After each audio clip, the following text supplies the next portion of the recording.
बौद्ध जिला सथर ब्लॉक कमिरा ग्राम में बिजुली समस्या उत्कट होउछि बोली ग्रामवासी अभियोग करिसेंती।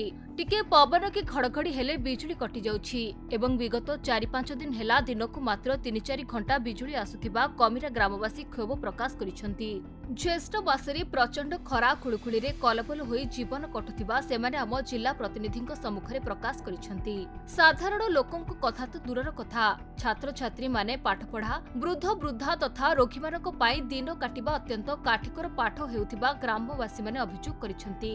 सेमाने जिला प्रशासन को तुरंत बिजुली समस्यार समाधान करबाकू दाबी मध्य करिसेंती। पाखापाखि 4-5 दिन हेलानी तार पूर्वर भी सदा बेले आम गाँव में लाइन कटुची जो 24 घंटा रु 3 घंटा लाइन भल भाव रोचे।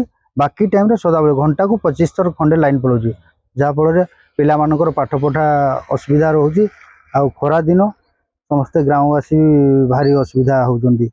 ए लाइन लगी बहुत असुविधा सम्मुखीन करूँ जमती कि छुआ मानकर पाठ पढ़ा लगी असुविधा होचे एवं बुढ़ा बुढ़ी मान बहुत बुलबुली रे से शुई पार ना कि बसी पार ना बहुत असुविधा पड़ लाइन लगे बोलिकी। आर गोटे कथा आज्ञा जेनटा कि लाइन नाई थिले भी सेटा बिल बढ़ी बढ़ी जाउचे।